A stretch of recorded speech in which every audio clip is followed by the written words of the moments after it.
Coming up on Hunter News Now, how CUNY universities are helping students realize their own American dream. And standing up against sexual assault on campus, a movement that's raising awareness and changing attitudes. And a new photography exhibit at Roosevelt House that tells the story of human rights through the eyes of refugees. All that and more in this edition of Hunter News Now.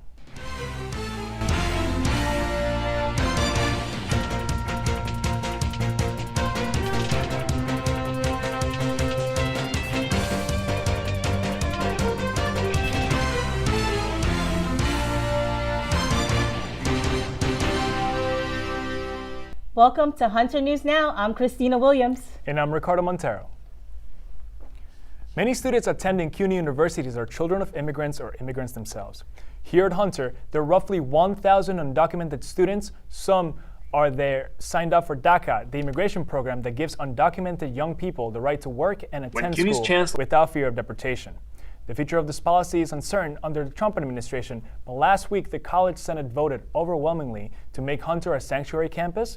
That means it's a safe zone for undocumented students, known as Dreamers. When CUNY's chancellor put his support for undocumented students in writing last December, students like Luisa Cuatle expressed their relief and gratitude. It's definitely very important for CUNY students to know, for Hunter students to know that the school has their back, because you're going to always be living in fear. For the next 4 years that Trump is president, you're going to be living in fear. They have found shelter from that fear at Hunter College. Cristobal Aviles, from the Office of Vice President for Student Affairs, has worked closely with undocumented students and explained what it means to become a sanctuary college. So I think it means a lot of things. It means that we have a commitment to serving all our students, no matter race, color, social economic status, or even immigration status. Is a commitment that is taken seriously. We want all our students to feel supported and to understand that they are not to be isolated because of these things. For the time being, Hunter's Dreamers can rest easy while they're on campus. According to Immigration Services, there are more than 750,000 Dreamers across the U.S. When we think of college, the first thing that often comes to mind is the high price tag. But a new study shows that lower-income students who attend public universities end up with something as valuable as their degree: social mobility. In many cases, this working-class students graduate without much debt and often out-earn their parents in their very first job. Laura Bennon has more on the many benefits of a CUNY education. Ifa Saida is on her way to becoming a nurse. She credits CUNY with giving her the support she needs to make her dreams a reality. No matter where we come from, what backgrounds, we are able to get good education, go get a career that we like, and do well. We're set up for success. According to CUNY Matters, the demand for a CUNY education is high and the results are life-changing. According to the CollegeNet Mobility Index, Baruch, City, and Queens colleges are among the country's top 10 schools for improving low-income students' educational and job prospects, and 5 others, including Hunter College, are in the top 10% of all schools nationwide for social mobility. Queens College graduate Mary Hirschberger says having role models made all the difference for her. Graduate students from the CUNY Graduate Center, and they were really good role models, and I was able to see them working toward their doctorates and to really see myself as part of the whole history of the university. John Rose, dean at Hunter College, talked more about how Hunter is helping low-income students. What this quality education does is it assures students social mobility. They are really sort of moving up the socioeconomic ladder.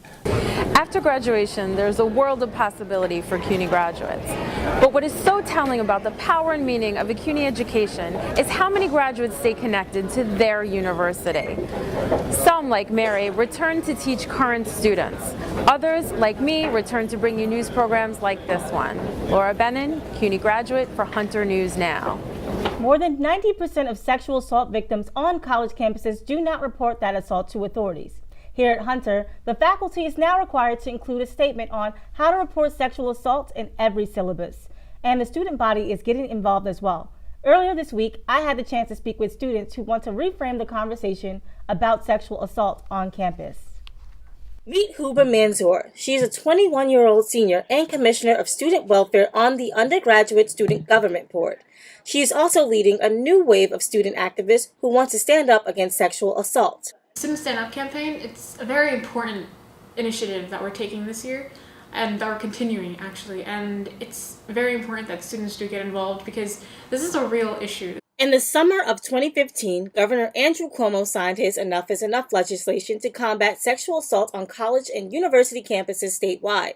The law requires colleges to adopt a set of procedures and guidelines to measure the prevalence of sexual assault on campus and to assess students and attitude awareness about sexual assault. As college students, as young adults, need this information about sexual assault and consent going forward in our lives. I think it's necessary because this is a prominent issue, especially in college campuses. And just because it's a commuter school and not many people stay here, it still doesn't mean that it's not present. According to a report by National Sexual Violence Resource Center, 1 in 5 women and 1 in 16 men experience sexual assault while in college. Hunter students are getting involved by using the hashtag #StudentStandUp to speak out against sexual assault. They're also writing words of encouragement to victims of sexual assault on the Student Stand Up message board located on the 3rd floor of Hunter North. If you or you know someone who experienced sexual assault, contact Hunter's Public Safety Office at 212-772-4421. Coming up on Hunter News Now. Hunter College has its first ever Marshall Scholar this year.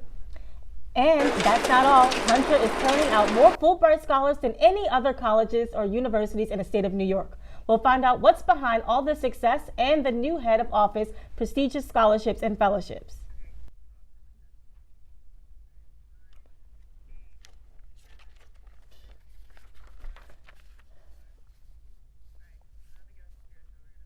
Welcome back to Hunter News Now.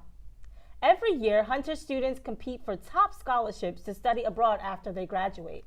You've probably heard of the big ones as Rhodes, the Fulbright, the Truman, and the Marshall. Well, this year, a Hunter senior has made history. Nick Augustine has all the details. Meet Faiza Masood, Hunter College's first ever Marshall Scholar. Faiza is a senior and member of the Thomas Hunter Honors Program, majoring in religion and minoring in Arabic and Asian American Studies. The Marshall Scholarship will allow her to study Islamic law in London for the next 2 years.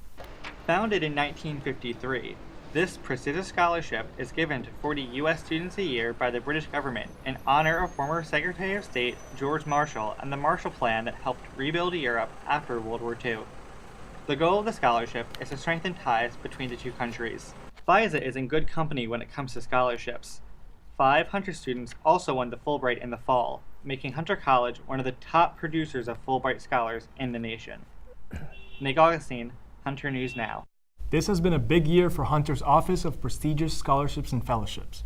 According to the U.S. State Department, Hunter is ranked 6th in the nation in producing Fulbright scholars. And if you look at the top 15 schools on the list, Hunter is the only public or private university from New York State. Joining us to talk about what's behind Hunter's success is Stephen Lasson, the new head of the Office for Prestigious Scholarships and Fellowships. Welcome to the show, Stephen. Thank you very much. Thank you for having us. So, Hunter has an exceptional record as a producer of Fulbright Scholar Award. Why are we so successful? Well, I think once you get a few scholarships like this, students understand that perhaps they too can get this kind of award, and faculty become more involved in recruiting them. If you have someone in place who gives them practice and helps them understand the purpose of the scholarship and how to be successful, then you develop some momentum over time. So what is Hunter doing for the program? Well, I think Hunter's been doing a number of things, not just for Fulbrights, but for all fellowships. The extent of internships, for instance, available to Hunter students in New York is unsurpassed. I mean, I've been at other universities, and they have nowhere near the kind of record we have in placing students in internships that are really necessary for going on and getting prestigious scholarships. Similarly, Hunter does really well in smaller scholarships and medium-sized scholarships that are competitive within the state or the CUNY system or regionally. For instance, Faiza Massoud, who got the Marshall, got 2 significant language scholarships before she got the Marshall. Those sorts of things form the building blocks for a prestigious scholarship by the time a student graduates. Those ingredients are already there. What we haven't had is someone to really kind of survey all the talent that's available here. We have a lot of talented students, and help faculty understand what they can do to help promote scholarships to the students who emerge in their classes as being the most successful. Now, are some of the other scholarships more difficult to get? Why do we only have 1 Marshall Scholar? Because almost nobody gets a Marshall Scholarship. That's why this is the first in our history. It's only the 7th in the history of CUNY. Wow. Our competitors also are the Ivy Leagues, because this is done by region. We're competing against students from Yale, Harvard, and Princeton who are from New York State and come back and they compete against our students. So that's part of it as well. They're trained from the moment they are admitted to look to apply for these scholarships, and they get a lot of practice along the way. We're now using some of the same recruitment and practice techniques to prepare our students for this kind of opportunity. Faiza was a beneficiary of that. So what does FISA mean for Hunter? FISA means a wonderful precedent for other students who can see in her example someone who's like them. She's worked very hard, she's brilliant, but we have a lot of really bright, hardworking students, and by her example they can see that they can do it too. If, again, they're supported well by faculty and they start applying for fellowships early in their time here and get the practice that they need.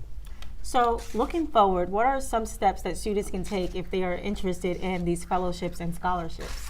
Well, they can start inquiring as soon as they get here about the sorts of scholarships that are available early on. We have some wonderful scholarships in the first and second year. The Jeanette K. Watson, for instance, is a CUNY-wide fellowship that's available to freshmen and sophomores. The earlier you start applying, the better you get a sense of what the process is like and how to be successful, the more direction you'll get from someone like me to coach you in the process. You may fail the first several times, but you only need to succeed once. Well put. Well, thank you so much for joining us today. Thank you for being here today. Thanks for having me. Coming up on Hunter News Now. The women's swim team has plenty to brag about this season. We'll give you the lowdown on when they ended up at the CUNY Ag Conference and get up close and personal with one of their star swimmers.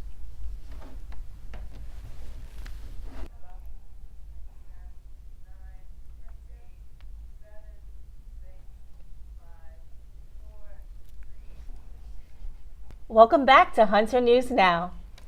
Hunter College's Film and Media Studies department has hosted 20 film students from the Netherlands over the last 2 weeks. They were here to take journalism and film courses and have produced short documentaries about New York City during their stay. New York was once known as the Amsterdam, and students find that they have a lot in common. Instructor John Driedronks says that screenings known as Netherlands Meets New York blends the styles of both places. The screening of tonight, it has to be a merger of American New York style and newsy style of the Dutchman. And it's a fusion. This is the 8th year of the program. The students also visit the CUNY Journalism School. They will also enter their work into Campus Doc, a documentary film festival in June, which is, by the way, already sold out. A packed house, as well as last night, as more than 230 aspiring lawyers, faculty, and friends at Hunter College enjoyed the film Can We Take a Joke in the K Auditorium. The movie looks at politically correct speech and if our society has become just too sensitive. Whoever is the lowest common denominator of saying, I don't like that, or I feel offended, or that challenges something that I think is important, that's having the effect of intimidating people and shutting down speech across campuses. The event raised money for Hunter's pre-law program. So many of our students, as you know, don't have the ability to take an internship or to pay for very expensive law school, the LSAT prep. And tonight's event brings together some of the most successful lawyers in the city, many of them Hunter graduates, who want to give back. Hunter's pre-law program helps students figure out what it's like to be a lawyer so that they can make an informed decision about going to law school. Great reviews for the new photography exhibit at the Roosevelt House. The UN Commission for Human Rights organized the collection of 29 photos that show the refugees and their plight up close. Director of Hunter Human Rights Program Lawrence Moss says that these images are a powerful reminder of the injustice faced by so many people around the world. We are showing an exhibit of 29 photographs made by European press photographers, assembled and curated by the Office of the High Commissioner for Human Rights in Geneva, and shown in 2015 at the Palais des Nations, which is the United Nations headquarters in Geneva. This is the only showing of the exhibit here in the U.S. It is open to the public and it runs through April 8th. Students celebrated International Women's Day on Wednesday with the Women and Gender Studies Department by knitting so-called pussy hats. Professor Carmelina Carte led the event, which took place in the 3rd floor of Hunter North. Anthropology student Catherine De La Cruz says she sees the hat as a symbol of empowerment. The signature pink pussy hat gained popularity after the Women's March this January. Moving on to Hunter Sports News now. The men's volleyball team is ranked 11th in the country. They've lost only 3 games so far this season. CUNY's Assistant Athletic Director, Kelsey Campbell, says the seniors on the team have played together all 4 years and that they're going better than ever. The team is heading into the conference championship on April 13th. But, Campbell says, things are setting their sights on a national championship later this year. The women's indoor track and field team has already bagged its trophy. The team won the CUNY AC championship for the 2nd year in a row. Senior Tristan Bevins led the team to victory and was named the most valuable performer. The team competed at the ECAC or Regional Championship at Ithaca College this past weekend and came in 16th in the distance medley relay. The women don't have too much time to sit back and savor their big win. That's because outdoor track and field season begins next week. A great season as well for the women's swimming team. The Hawks were undefeated as they headed into the final meet, and they won, capturing their 3rd straight CUNY AC championship, thanks to strong performances by Sarah Knobler, who was named CUNY AC Rookie of the Year, and senior Carla Canning, who broke her own 100-yard breaststroke record. Congratulations to all of Hunter's amazing athletes. And finally today, a tasty way to wrap up Black History Month here at Hunter College. The Office of Student Activities hosted a soul food festival last week. The line was long but worth it according to students who enjoyed some delicious fried chicken, collard greens, candied yams, rice, and more. The best of all, it was free of charge. How great is that? Amazing. Well, that wraps up our very first edition of Hunter News Now. We hope you enjoyed the show and that we'll see you for the next show on March 23rd. From all of us here at Hunter News Now, thank you for joining us and have a great day.